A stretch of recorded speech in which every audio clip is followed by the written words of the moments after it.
On va vous entendre parler sur le sujet suivant, inconnaissance, complexité, nouvelles technologies, les vertus de l'ignorance. Donc c'est très attirant et on va pouvoir rentrer un petit peu dans ce savoir-là et vous poser des questions. Alors pour la salle, vous voyez mon collègue avec des cartons. Si vous avez, il y a même deux pourvoyeurs de cartons, un à gauche, un à droite. Donc si vous avez des questions, j'espère que vous êtes tous équipés convenablement d'un stylo. J'espère. Et vous pouvez noter vos questions. Les deux collègues les prendront et on aura après, avec vous, Laurent, les échanges. Donc, comme promis, je vous passe le micro. Gardez-le bien pour 45 minutes. Merci. Merci bien. Mesdames et messieurs, bonjour. C'est un très très grand plaisir, c'est un honneur d'être présent ici et dans le rôle qu'on m'a demandé d'y jouer. Je remercie Sylvain Casademont pour sa confiance. J'espère que vous lui serez reconnaissant après. Ce qui est vrai, c'est que j'aime beaucoup intervenir sur la base d'échanges. Je monte 2 secondes sur l'estrade, mais je pense que je descendrai. C'est juste pour marquer le fait que je prends la relève de tout le monde qui a présenté ici, et très humblement, mais on m'a dit que je serais plus visible d'en haut, et je vais descendre quand même, je pense, en bas tout à l'heure. Mais voilà, on a réfléchi un petit peu au contenu qu'on pouvait proposer, et devant les auditeurs en particulier que vous êtes, et les personnes qui ont rejoint les auditeurs cet après-midi, je pense que c'est un thème très important, qui est celui, donc, le rapport de l'inconnaissance, qui est un des termes choisis pour cette année. Complexité, je vais en parler, nouvelles technologies, et 2 points, les vertus de l'ignorance. C'est un peu provocateur, mais c'est sur le fond, je pense, tout à fait important. Alors je plaide pour le coup, de manière cohérente, je ne connais rien, et certains d'entre vous le savent très bien, aux nouvelles technologies. Donc je vais en parler. Et c'est pas une forfanterie haute, vous allez voir. Je pense que c'est très bien qu'on se dise qu'on ne sait rien, ou qu'on ne sait pas grand-chose, et je vais m'en expliquer au long de la présentation. Le propos va être déroulé en 4 moments, 5 si je compte cette petite introduction. Je vous propose un moment sur la complexité, qu'on approche ensemble la notion de complexité, en contrepoint de laquelle, inévitablement, il y a la notion de simplicité, le désir de simplicité. Et c'est très important de mettre en relief l'une par rapport à l'autre. Tout à l'heure, on parlait d'Alain Berthoz et de son travail sur la simplexité. Il faut rapprocher complexité et simplicité. Je vous proposerai dans un instant une façon de le faire. Et la deuxième étape va consister à observer ceci. Là, je descends parce que le propos que je vais tenir est un peu embêtant, je pense, pour tout le monde. C'est-à-dire, d'abord pour moi, mais vous verrez ce que vous en pensez. Et du coup, je voudrais être moins la cible de vos regards. Et donc, je viens discrètement ici. Mais en gros, je crois qu'on a un rapport très simple, et je précise un peu plus, assez simpliste, à la complexité des technologies. Et s'il y a un point fondamental que je vais tenter de présenter ici, c'est que, je le livre très simplement, les nouvelles technologies m'inquiètent beaucoup, mais en y réfléchissant bien, ce ne sont pas du tout les nouvelles technologies qui m'inquiètent, ni l'intelligence dite artificielle. C'est la façon dont nous, humains, nous y rapportons. Et ça, pour moi, c'est capital. Et je vais en parler, et ça, pour le coup, puisque je vais parler de l'humain, c'est une des raisons pour lesquelles je me permets de dire que je n'y connais rien, j'en parlerai quand même. Parce que je vais parler du rapport que nous avons aux technologies et qui me paraît très très important. Je creuserai ce rapport que nous avons aux technologies en traitant de la question de l'éthique au travers d'un exemple, celui du véhicule autonome. Je dirai sans aucun doute des choses qui vont provoquer des sentiments d'indignation de la part de celles et ceux qui connaissaient très bien la question. Ne la connaissant pas, j'en parlerai en disant ce qu'un profane peut en dire, et je crois que c'est capital que les profanes aient le droit de prendre la parole à propos des véhicules dits autonomes, par exemple. Donc j'y viendrai. Il y a une question politique derrière cette question de prise de parole sur les technologies, morale et politique, et donc je vais la creuser. Et j'en viendrai, puisqu'il s'agira de l'humain devant les machines, à la question de l'humain tout court.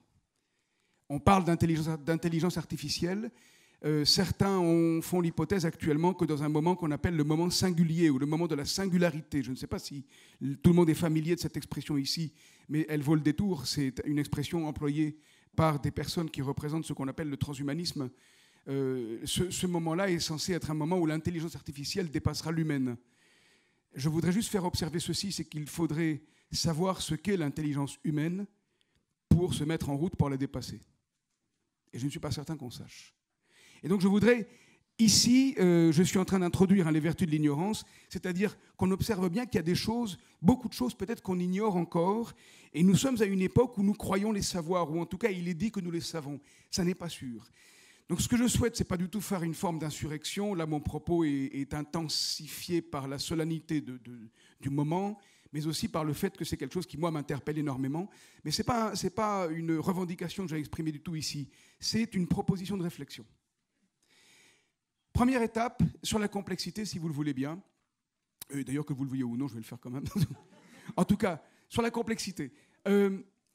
On peut approcher la complexité de manière assez aisée, avec, je crois, 4 caractéristiques dominantes, majeures, mais qui n'épuisent pas du tout la notion.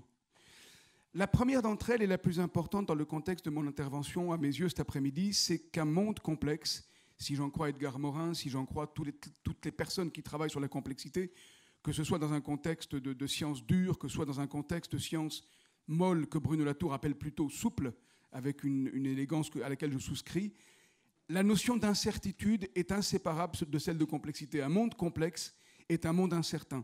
Et pour vous faire approcher la notion d'incertitude, je trouve intéressant de m'appuyer sur un auteur qu'on a longtemps oublié parce qu'il a dit des choses qui sont inconfortables. Mais on l'a redécouvert, cet auteur, en 2008, lors de la crise financière. Et c'est assez intéressant d'observer ceci. L'auteur s'appelle Frank Knight. C'est un économiste américain qui a écrit un livre en 1921 qui s'intitule « Risques, incertitudes et profits ». Et dans ce livre, Knight dit, à l'avenir, dans l'avenir, lui il parle en tant qu'économiste, donc il parle en particulier d'investissement financier. Mais on peut généraliser sans difficulté son propos. Il dit, dans l'avenir, il y a 2 types d'événements. Il y a des événements qui sont risqués, et les événements risqués, on peut en calculer le degré, enfin la probabilité de réalisation. Et entre 0, où l'événement ne se réalisera pas, 1, où il se réalisera de toute façon, il y a l'infinité des possibles. Donc voilà les événements risqués. C'est qu'on peut prévoir à peu près s'ils vont avoir lieu ou pas. Et puis il dit, il y a d'autres types d'événements. Il y a des événements incertains. Et là, il dit quelque chose de tout à fait intéressant, je pense. Les événements incertains, on ne peut pas même les imaginer. Et du coup, la conséquence, c'est comment peut-on imaginer ou calculer la probabilité de quelque chose qu'on n'imagine pas même? On ne sait rien. L'incertitude, pour Knight, c'est quelque chose d'absolument inconnu. Ça, je pense que c'est important d'attirer votre attention et notre attention là-dessus, c'est d'observer qu'il y a à l'avenir, par définition, des choses fondamentalement inconnues. Un autre économiste bien plus connu que Knight, Keynes, dit que la seule chose que nous savons pour l'avenir, c'est que nous allons tous mourir. C'est la seule certitude. Et encore, les transhumanistes veulent mettre à mal cette certitude. Mais en gros, on ne sait rien. Donc il y a de l'inconnu fondamentalement. Dans un monde complexe, il y a de l'inconnu. L'inconnu, ce n'est pas nécessairement un tsunami. Ce n'est pas nécessairement un tremblement de terre ou l'Etna qui se réveille. Ce n'est pas nécessairement les attaques terroristes du 11 septembre. L'inconnu, c'est tout le temps. Nous sommes des inconnus les uns pour les autres. Et je souhaite vous faire approcher ceci, c'est que c'est une bonne nouvelle. C'est que si l'on croit qu'on se connaît, on n'a plus aucune raison de se rapprocher les uns des autres. Je vous laisse méditer un tout petit peu ceci, mais ça vaut le détour. Je souhaite vous faire remarquer ceci. J'aime bien utiliser cette expression toute simple, qui est en relation entre l'incertitude et les jeux de pouvoir sentimentaux. On tombe amoureux. Et tomber amoureux, c'est une vaste incertitude. Et si on se dit « aujourd'hui, je tombe amoureux », en général, ça ne marche pas. Donc, par cette boutade, je voudrais vous faire observer que l'incertitude, elle est partout. Elle n'est pas seulement gigantesque comme un tremblement de terre, elle concerne nos relations au jour le jour. Donc, un monde complexe est un monde incertain et c'est le monde de tous les jours. J'y reviendrai tout à l'heure. Un monde complexe est un monde contradictoire. Je vais m'attarder moins sur ce point-là, mais tout à l'heure, il y a eu un éloge fait des controverses, et je souscris complètement. Un monde contradictoire est un monde où nous sommes tôt ou tard en désaccord. Personne d'entre nous ne connaît le monde entier. Il y a de très grands penseurs, tout ce qu'on veut. Hegel a dit « j'ai tout compris ». Et peut-être que c'est vrai. Mais connaître le monde entier, il n'y a que ce qu'on appelle éventuellement Dieu qui puisse le faire. La conséquence, c'est quoi? C'est que si nous avons toutes et tous une connaissance seulement partielle de la réalité, tôt ou tard, on est en désaccord. Si la réalité est contradictoire, nous allons connaître tôt ou tard des éléments qui se contredisent du réel. Et on sera en désaccord, et pas parce qu'il y a un imbécile quelque part. Nous serons en désaccord parce que, simplement, nous sommes les porte-parole de certains aspects du monde qui ne sont pas cohérents les uns avec les autres. Autrement dit, le désaccord est tout à fait normal. Et la raison pour laquelle je dis de manière un peu solennelle, c'est que dans une période où nous clamons la diversité, moi je crois observer que nous avons une compétence de désaccord durable assez faible. C'est-à-dire que lorsque nous sommes en désaccord à notre époque, nous nous séparons ou nous nous battons très vite. Et ça me paraît mauvais signe. Et donc il faut sans aucun doute que nous réapprenions, que nous cultivions la compétence d'être en désaccord les uns avec les autres et d'inscrire intimement dans nos cœurs que ça ne veut pas dire qu'il y a quelqu'un qui a tort. Les accusations fusent dans le monde entier et c'est quelque chose de délicat. Troisième caractéristique de la complexité, c'est un monde émergent, un monde plein d'émergence. Et qu'est-ce que c'est que l'émergence ? On peut l'approcher par un exemple extrêmement simple qui est celui des saisons. En plein hiver, quand il y a la rétractation de l'énergie, qu'il n'y a plus de feuillage, qu'il y a le froid, la neige éventuellement, eh bien, tout semble être arrêté en hibernation, tout s'enterre un certain temps, et pourtant tout se prépare pendant ce temps de l'hiver. Et ce qui se prépare pendant le temps de l'hiver s'appelle tout simplement le printemps, qui se signale par des signaux faibles, la température qui change, le vent qui se lève, je ne sais quoi, et puis les bourgeons qui viennent un tout petit peu. Alors on aperçoit, ah, c'est en train de venir, et soudain ça explose. Et c'était en route. Typiquement, l'exemple du printemps n'est pas très bon parce qu'on sait tous plus ou moins ce que c'est que le printemps, mais un processus émergent, c'est le fait que sous le visible se préparent des tas de choses qu'on ne sait pas.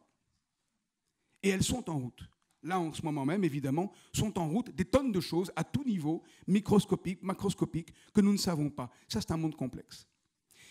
Une conséquence de l'émergence, c'est que, et là je parle en particulier à celles et ceux d'entre vous qui travaillent dans les entreprises, publiques ou privées, mais c'est qu'on ne peut pas estimer que dans un monde émergent, il y a un leader qui sait tout et qui peut dire « je sais, on y va ». Ayez confiance en moi, on y va. Ça existe, ça. Mais dans un monde émergent, par définition, même le leader ne sait pas puisqu'il ne voit pas ce qui se passe.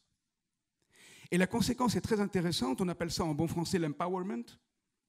Mais ça consiste à dire que dans un monde émergent, il est capital de laisser la place à tout le monde d'oser dire « Tiens, j'ai l'impression qu'il se passe quelque chose et c'est peut-être important de le partager. Je ne suis pas sûr, mais je crois que… » Cette possibilité que tout le monde se sente à l'aise pour parler, quel que soit le niveau hiérarchique occupé dans une organisation, c'est quelque chose qui libère la parole en puissance. Mais on peut s'apercevoir à notre époque que ce n'est pas non plus vraiment ce qui se passe. On parle énormément d'entreprises libérées, de là à ce que ça libère les employés, c'est autre chose. Mais la véritable liberté de parole, je ne suis pas certain qu'elle existe. Je vous dis pourquoi. Je fais de la formation permanente depuis un nombre certain d'années et j'entends de plus en plus des gens dire « je n'ose pas parler dans mon organisation ». Et je n'ose pas parler, ça veut dire, en gros, j'ai peur d'être viré, soyons très clairs. Et donc, la liberté de parole, il n'est pas sûr qu'elle soit si existante, et pourtant elle est capitale dans un monde complexe. Je résume, un monde complexe, c'est un monde incertain, où on ne sait pas ce qui va se passer, on ignore ce qui va se passer. C'est un monde contradictoire, on n'est pas d'accord et c'est pas grave. C'est un monde émergent qui n'est pas visible partout et par tout le monde. En gros, il ne l'est par personne et ça n'est pas grave non plus, mais en revanche, dans ce cas-là, il est capital de laisser la parole à tout le monde pour s'exercer à le réfléchir, à l'anticiper, à le pressentir, à partager.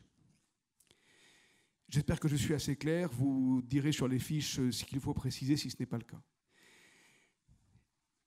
Une observation sur la complexité, c'est qu'on en parle énormément maintenant. Elle devient un peu à la mode, comme beaucoup de notions. Dans le management, dans la gestion, il y a beaucoup de modes. Et là, on parle beaucoup de complexité et on oublie qu'il y a des désirs et un besoin fondamental de simplicité. Je ne rentre surtout pas dans une controverse, mais c'est peut-être ce qui s'est passé au tout début du mouvement des Gilets jaunes. C'est-à-dire, on oublie qu'il y a des gens qui n'ont pas le vocabulaire de la complexité, qui n'ont pas l'aisance de repérer la complexité. Et nous avons toutes et tous, par ailleurs, je renvoie à tout le monde ici, moi-même y compris évidemment, un besoin fondamental de temps en temps de simplicité.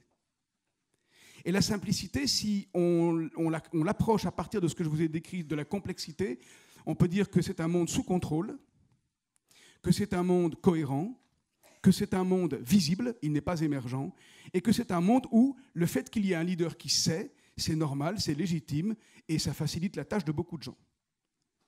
Et donc on a en contrepoint complexité et simplicité, je dis simplement les caractéristiques, complexité, incertitude, contradiction, émergence, leadership ouvert, simplicité, contrôle, cohérence, visibilité immédiate et un leader qui sait. Eh bien, mon propos, j'en viens enfin au thème, c'est que nous clamons haut et fort sans cesse que les technologies nouvelles sont complexes, mais notre rapport aux technologies est d'une simplicité redoutable. Autrement dit, nous sommes, je crois, alors c'est une proposition, hein, je ne prétends pas le savoir, mais je pense utile de le suggérer pour nous y faire toutes et tous réfléchir. Nous avons un rapport aux nouvelles technologies qui est un rapport de contrôle. Les nouvelles technologies sont censées permettre de contrôler des tonnes de choses, si ce n'est tout. Je vais y venir. Nous avons un rapport aux nouvelles technologies qui souffre de moins en moins le désaccord. Nous sommes dans une espèce de pensée unique, ne serait-ce que par les outils que nous utilisons, et je me compte dedans, dans cet iPhone, il y a Google, etc. Nous avons un rapport aux nouvelles technologies qui sont censées rendre le monde visible. Les big data permettent de tout savoir. Et nous le savons, ça rentre dans le cœur des consommateurs jusqu'au fond du ventre. C'est terrible. Et c'est terrible et c'est très bien peut-être aussi, mais méfions-nous, il faut l'aborder avec prudence, je crois. Et puis, la conséquence, c'est que ceux et celles qui déploient les nouvelles technologies, c'est là où je suis ravi d'être profane, ce sont les nouveaux sachants. C'est ceux qui savent. Et ceux qui ne savent pas, du coup, dans une ignorance, j'allais dire crasse, je mets des guillemets, mes excuses, comme moi, eh ben, ils n'osent plus parler, parce qu'on ne sait pas. Et ça crée des expertises qui provoquent du silence, et un mauvais silence, je crois, un mauvais silence. L'enjeu, c'est qu'on est en train d'aborder les nouvelles technologies. Ce n'est pas elles qui sont en question, hein. C'est la posture dominante des humains à notre époque qui, pour moi, pose question. Nous sommes en train d'aborder de plus en plus les nouvelles technologies, et je vais utiliser le mot exprès, un peu comme des robots. C'est-à-dire que nous sommes en train de nous plier aux nouvelles technologies comme un peu ce que nous voudrions faire aux robots, mais nous sommes dans un processus inverse en même temps, en train d'imaginer que les robots, eux, vont s'humaniser. C'est-à-dire qu'avec le machine learning, qui pour l'instant est extrêmement, prématuré, l'expression, on en est au tout premier pas du machine learning. Mais c'est un peu comme si les robots, progressivement, allaient devenir capables d'humanité, puis nous, on est en train de régresser à des postures de robots. Alors je force un peu le trait, mais je crois qu'il y a une vraie question. Je propose de prendre un exemple, le véhicule autonome. Il y a une controverse qu'on entend, dont on a tous entendu parler, je pense d'une manière ou d'une autre, sur le véhicule autonome et ce qu'il faudrait adopter comme posture par rapport au véhicule autonome si le dit véhicule autonome arrivait dans une situation imprévue où il fallait décider, je mets des guillemets à l'expression, dans une situation compliquée où tout est compliqué, il n'y a que du pire, soit d'aller percuter une maman avec ses enfants, soit un vieillard. Et la question, et là on en a plein la bouche, la question éthique, c'est quel est le choix qu'il faut faire. Alors j'ai peut-être tort, mais je souhaite vous dire que je trouve là que la question est d'une pauvreté extraordinaire. Et elle s'exprime à peu près comme ceci. Première étape, évidemment la dame et les enfants. D'abord les femmes et les enfants, d'abord, bien que ça devienne politiquement incorrect. Mais deuxièmement, les enfants, c'est l'avenir. Donc on va aller percuter le vieillard. Et alors là, des gens quand même qui sont très très subtils dans la réflexion, vous et moi, on se dise « Ouais, mais si le vieillard, c'est Einstein. » C'est embêtant quand même, il a peut-être une autre théorie à sortir et tout, et puis c'est quand même un grand homme. Donc on ne va pas choisir d'aller percuter le vieillard. Bon, allez, on percute la famille. Mais c'est très très délicat de formuler comme ça. Parce qu'Einstein, il peut très bien avoir eu un retour de printemps et être poursuivi pour harcèlement. Ce n'est pas du tout de la plaisanterie, ça peut être le cas. La famille, les enfants, l'un des petits peut s'appeler Adolf Hitler. Ce que je veux dire par là, c'est que, et là je deviens plus sérieux de nouveau, mais on ne peut pas épuiser le réel à l'avance.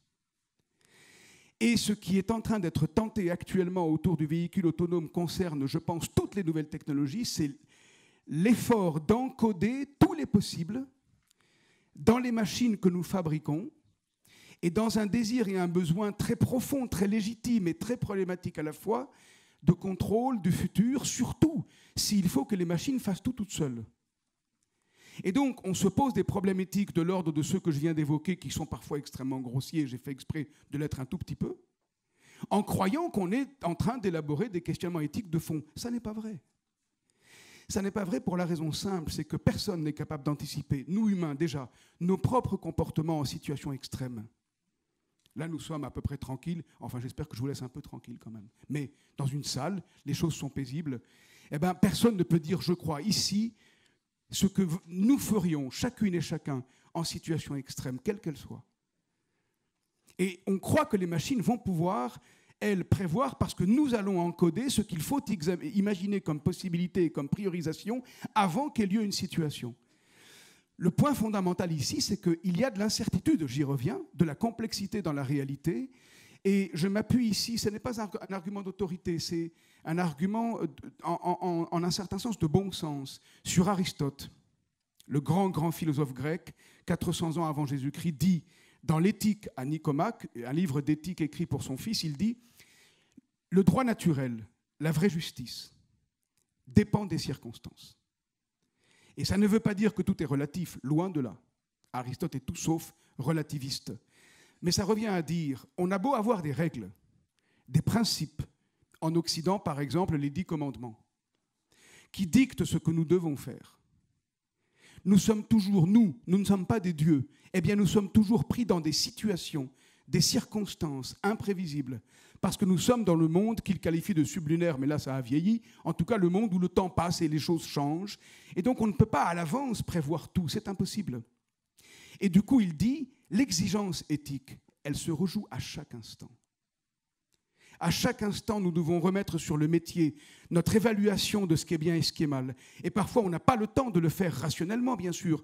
Donc, on le fait intuitivement en fonction de la culture que nous avons acquise avec le temps. Et donc, nous rejouons tout notre être au moment d'une décision. Ben ça n'est pas encodé dans les systèmes. On ne peut pas mettre incertitude dans un véhicule autonome en tant que tel. Et je voudrais attirer votre attention sur ceci en faisant une comparaison avec le métier de pilotage d'avion. L'idéal actuellement dans le pilotage, dans l'aviation, c'est que tout soit automatisé et de fait, il y a à peu près 90% des vols qui sont assurés par les systèmes de pilotage automatique. On peut remarquer que de temps en temps, malheureusement, ça ne marche pas. Je pense aux 3 catastrophes du dernier Boeing 737 MAX. Et donc, il y a quand même cette idée de dire que les avions doivent pouvoir tout faire seuls, puisque des métros le font déjà eux-mêmes. Mais la question pour le véhicule autonome n'est pas posée de savoir quand on estime que l'équivalent du pilote d'avion va reprendre la main sur l'avion, donc sur le véhicule autonome. Autrement dit, ce qui est sous-jacent dans le raisonnement sur le véhicule autonome, en voulant inscrire toutes les problématiques censées être éthiques à l'avance dans les systèmes, c'est que les humains sont en fait totalement déresponsabilisés du véhicule dans lequel ils sont pourtant. Et c'est évidemment plein d'espérance, parce que nous savons tous que nous provoquons des tas d'accidents. Autrement dit, malheureusement, la mortalité sur les routes, elle est due aux humains. Elle est due à nos errances, elle est due à toutes sortes de passions, dont évidemment celle de l'alcool et tout ce qu'on veut. Alors on roule trop vite et mal. Donc on peut dire, mais bien sûr, les humains, il faudrait en fait leur enlever le volant des mains. Mais on pourrait faire autre chose, c'est éduquer les humains un peu plus. C'est une option qu'on est en train d'oublier. Et en tout cas, dans un véhicule autonome, il est peut-être tout à fait intéressant d'imaginer que les humains qui sont dedans restent constamment vigilants avec le véhicule, bien qu'il y ait soi-disant autonomie du véhicule. Il y aura automatisme du véhicule, sans aucun doute. Autonomie, c'est autre chose. L'autonomie, autonomos, ça renvoie au fait d'être libre, de se donner sa propre loi. Ça, c'est du Kant. Kant, il ne parlait pas d'objet technique, il parlait d'humain, voire de l'âme. Et ça, je crois que c'est capital qu'on se rende compte que ce ne sont pas les technologies qui sont responsables de nos discussions sur l'éthique des nouvelles technologies, c'est nous, humains, qui, je crois, posons mal les problèmes. Parce que la manière dont nous posons les problèmes, elle est en train de nous défalquer de ce qui fait notre humanité, c'est-à-dire notre sens de la responsabilité. Pour le dire un petit peu autrement, je voudrais continuer sur l'aviation. J'en ai fini avec le véhicule autonome. Je parlais un jour avec un public de producteurs de systèmes automatiques qu'ils vendent à Airbus. Des gens très compétents, d'une bienveillance et d'une bonne volonté fondamentale. Et la discussion nous amène un moment à parler malheureusement du vol Rio-Paris, d'Air France, de parler de la sécurité aérienne, et l'observation est répétée. Vous voyez, voilà, il y a des erreurs humaines. Alors, en fait, c'est plus complexe que ça, pour le coup. Mais il y a évidemment eu des erreurs humaines. Et à un moment donné, l'un des ingénieurs dans le public dit « Mais de toute façon, un jour, il n'y aura plus de pilotes dans les avions. » Alors ça, je l'ai évoqué il y a un instant. Ça, c'est l'objectif, en fait, de l'industrie aérospatiale. Et moi, je réponds, très naïvement, mais exprès, « Ah, mais s'il n'y a pas de pilote, je ne monte pas. » Une position complètement triviale. Et la réponse a été stupéfiante. Je ne vais pas prendre le temps de discuter pour savoir ce que vous imaginez qu'on m'a dit. La réponse était tout à fait importante. C'est « Mais vous ne le saurez pas. » Cet imaginaire qui consiste à imaginer qu'on sait mieux que les autres ce qu'il faut pour leur bien, et qu'en conséquence, on va leur taire ce qu'on fait qui pourtant les concerne corps à corps parce que nous sommes dans un avion. Ça s'est appelé en d'autres temps de la dictature. Ce n'est pas un reproche, c'est un constat.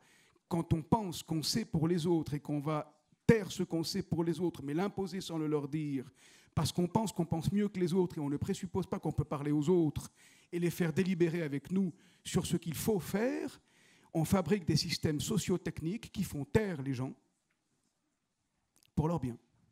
Donc taisez-vous. Hein. Je m'excuse, mais c'est trop tentant. Je crois que c'est très important qu'on réfléchisse au fait qu'on ne réfléchit pas beaucoup à la manière dont on pose les problèmes des nouvelles technologies. Le premier argument, c'est donc qu'on ne peut pas tout anticiper, par exemple dans un véhicule autonome, et on ne sait pas si le vieillard est Einstein, s'il a été un harceleur ou pas, et si les enfants, parmi eux, il y a un certain Hitler, ou alors s'il y a Mozart, on n'en sait rien. Et donc il faut, sans aucun doute, conserver aux humains la responsabilité, même si elle est défaillante, de faire ce qu'ils peuvent au mieux quand ils peuvent, avec les machines. Le deuxième point, c'est que si on dit, on va déléguer, puis les humains ne sauront pas, on fabrique une forme de domination et un monde déresponsabilisé avec les sachants qui considèrent la très grande majorité des humains comme des gens incapables de comprendre ce qui est bien pour eux. Mais vous ne le saurez pas. Et puis, la troisième chose qui est encore un peu embêtante, c'est que, on le sait tous, le big data a pour effet quand même de fabriquer chez les usagers, les consommateurs, une image d'eux-mêmes qui est la répétition de ce qu'ils ont déjà été.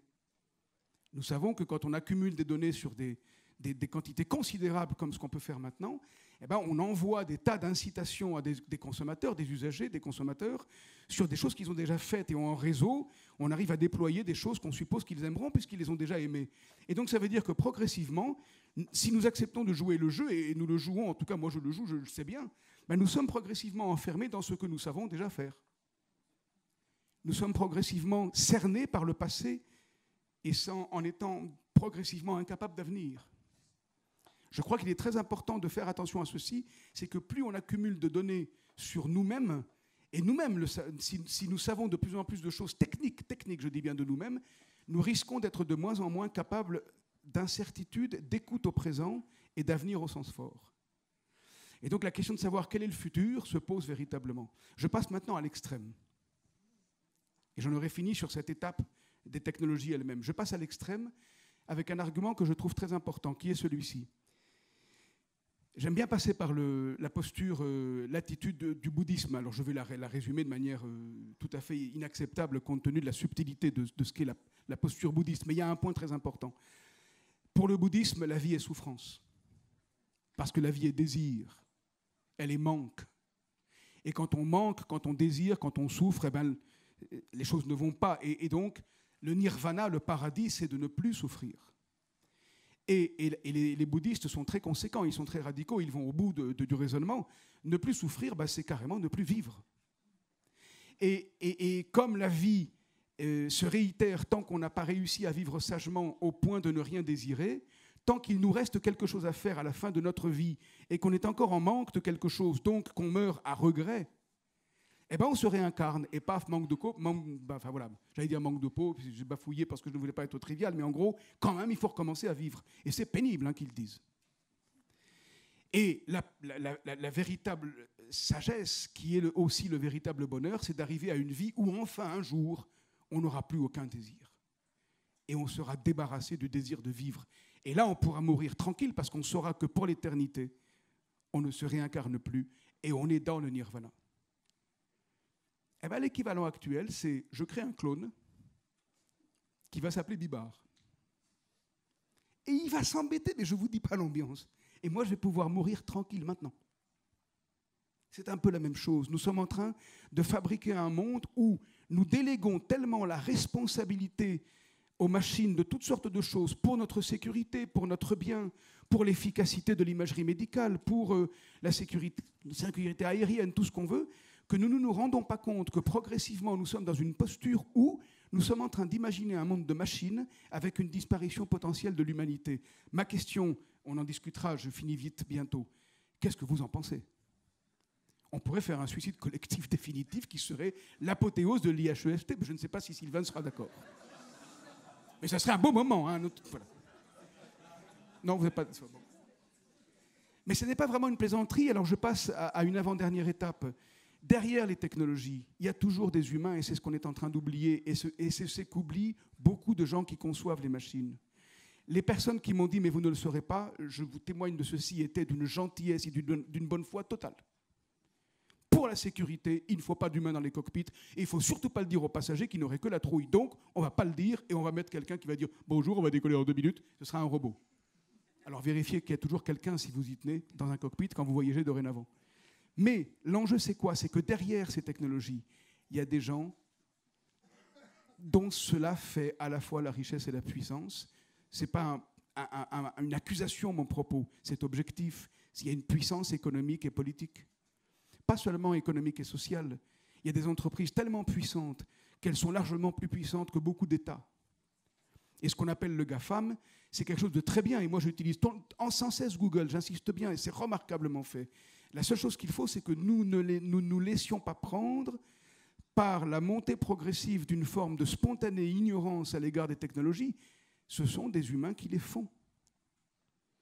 Et le discours dominant contemporain s'exprime de 2 façons. Il n'y a même plus de futur. C'est de toute façon, maintenant, c'est comme ça, le véhicule autonome va être comme ça. Alors, il y a encore un peu un futur. Mais très souvent, le futur est exprimé au présent. Les robots ont le droit d'eux, etc. Ça présuppose que les choses sont déjà là. Si on s'exprime au présent, on condamne la possibilité de poser des questions pour l'avenir. Et là vient la vertu de l'ignorance. Parce que s'exprimer au présent en disant ça sera ou c'est déjà se soumettre et c'est présupposer que tout est sous contrôle. Je reviens à ceci, l'avenir n'est pas sous contrôle, mais ça dépend de nous. Mais cela dépend de nous. Je fais juste une parenthèse sur ceci. Quand certains résistants ont commencé à ne pas accepter certaines conditions d'existence politique dans les années 40, ils ne savaient rien de ce qui se passerait au futur, mais ils estimaient que le futur dépendait aussi d'eux. Et ça, je pense qu'il faut qu'on l'ait bien à l'esprit. Je crois qu'on ne l'a pas à l'esprit parce que le discours ambiant devient actuellement d'accepter les nouvelles technologies comme une puissance évidente qui s'impose de toute façon. Et l'ennui, c'est que les transhumanistes que j'évoquais tout à l'heure en parlant du point singulier disent l'intelligence artificielle forte va définitivement dépasser l'humaine. Donc en gros, on sera définitivement dominé par les machines, mais ce n'est pas des machines qui le disent, c'est des humains. Et ils disent en même temps, d'ailleurs en passant, on va devenir immortel en même temps. Donc pour l'éternité, nous sommes esclaves. C'est génial comme projet. Et donc il faut réfléchir à ça. Et donc ce n'est pas contre les nouvelles technologies que mon propos s'inscrit ici, c'est contre notre acceptation sans réflexion de quelque chose qui est fascinant, parce que c'est fascinant. La puissance des technologies, elle est fascinante. C'est merveilleux de jouer avec. Mais méfions-nous de ne pas jouer trop sans prendre conscience que nous jouons. Et du coup, dernière étape, je pense que pour bien réfléchir à ceci, il faut savoir ce que c'est que l'humain, et ça sera le dernier moment de ma proposition avant qu'on échange. Une très grande anthropologue qui est intervenue, et je l'en remercie, c'est un honneur pour la chaire, dans la chaire de la complexité, Anne d'Ambricourt-Malassé, dit que nous ne faisons pas attention, non pas seulement au cerveau, qui est l'organe de référence des ordinateurs et réciproquement, mais au cervelet. Le cervelet est un organe qui est sous le cerveau et qui est un peu instable dans notre corps. Et chose tout à fait intéressante, c'est que ce cervelet qui est instable, c'est lui qui nous fait nous mettre debout. Et quand nous nous sommes mis debout, c'est-à-dire que nous sommes passés d'une phase d'hominisation à une phase d'humanisation. Nous sommes devenus capables, en étant debout, de voir beaucoup plus loin que quand nous étions à quatre pattes. Donc notre capacité d'anticipation a largement augmenté, mais en même temps, observez donc ceci, en étant debout, nous sommes très instables potentiellement. Dès qu'on a un peu le vertige, on a un risque de tomber beaucoup plus grand que si on est à quatre pattes. Et ça veut dire quoi? Ça veut dire qu'être debout, c'est être sans cesse en déséquilibre potentiel. Et lorsque nous marchons, eh ben nous tombons. Je pense que ça, tout le monde le sait. On marche, on tombe et on rattrape un déséquilibre parce qu'il y a un sol. Mais ça, on peut l'exprimer en disant ceci, en marchant, ce n'est pas seulement que nous allons dans ou vers l'incertitude, nous sommes l'incertitude. Nous, humains, nous sommes le fait de nous mettre debout, d'anticiper, là on est dans les nouvelles technologies, c'est magnifique. Mais n'oublions pas qu'en étant debout et en anticipant, nous sommes aussi debout et sans cesse capables de tomber. Ça veut dire nous sommes l'ignorance en route. Mais l'ignorance en route, c'est le fait de se mettre à marcher. Et le symbole de la marche, je ne parle pas de la façon dont il est présenté par le parti du président. Ce n'est pas ça qui me fait vous parler de la marche. C'est quelque chose de beaucoup plus ancien, de très fondamental. C'est le fait de marcher, c'est là qu'on réfléchit, dit Aristote. Le fait de marcher, c'est se mettre sans cesse en route vers de l'incertitude et de penser « je ne sais pas et c'est pas grave ». Je ne sais pas et on peut quand même essayer. En revanche, si on pense qu'on sait tout, il n'y a même pas de sens à marcher. On sait tout, à l'avance, tout est prévu et sous contrôle. La tension où nous sommes actuellement sur les technologies, elle est là, je crois. On parle des technologies comme si elles nous donnaient un savoir absolu. Ça n'est pas vrai. C'est nous qui prêtons aux technologies le caractère absolu du savoir. Nous restons, et c'est sans aucun doute notre immense potentiel, compétence, puissance d'avenir, ignorants. Nous savons que nous ne savons pas quand nous voulons bien l'admettre. Et si nous savons que nous ne savons pas, alors nous pouvons commencer à marcher vers des horizons futurs, pleins d'inventions véritables, et non pas d'innovations techniques déjà prévues à l'avance, 50 ans ou 60 ans à l'avance. Nous pouvons aller vers un avenir qui a du sens. L'espace s'ouvre. J'en veux pour référence et autorité pour finir ici, Socrate, qui est une personne qui n'a jamais écrit. D'autres ont écrit pour lui tant il les a impressionnés. Et je vous rappelle que cet homme qui est philosophe, un peu avant Aristote, encore un peu avant Platon, 4e siècle à peu près, 5e avant Jésus-Christ, à Athènes, dit, lorsque les gens en ont assez qu'ils disent qu'il ne sait rien, etc., eh bien, il dit précisément, moi je sais une seule chose, c'est que je ne sais rien. Mais l'avantage que j'ai par rapport à tout ce que j'ai rencontré, c'est que je sais que je ne sais rien. Les autres, ils croient qu'ils savent, mais ils ne savent pas.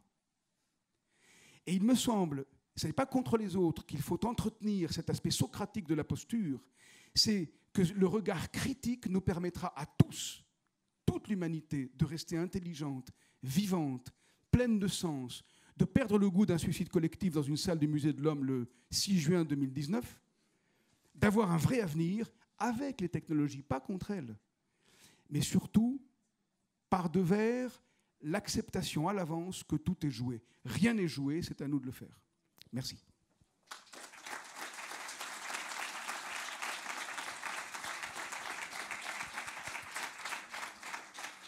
Écoutez, merci beaucoup pour cet exposé absolument incroyablement inspirant, j'ai trouvé. Et je trouve, si vous pouvez me permettre une remarque personnelle, je trouve qu'il résonne d'autant plus alors que nous sommes aujourd'hui le 6 juin 2019 et que je pense qu'on peut aussi penser à ce qui se passait le 6 juin 1944, où effectivement les gens qui débarquaient sur les plages ne savaient pas ce qui allait se passer, mais ils y sont allés. Voilà.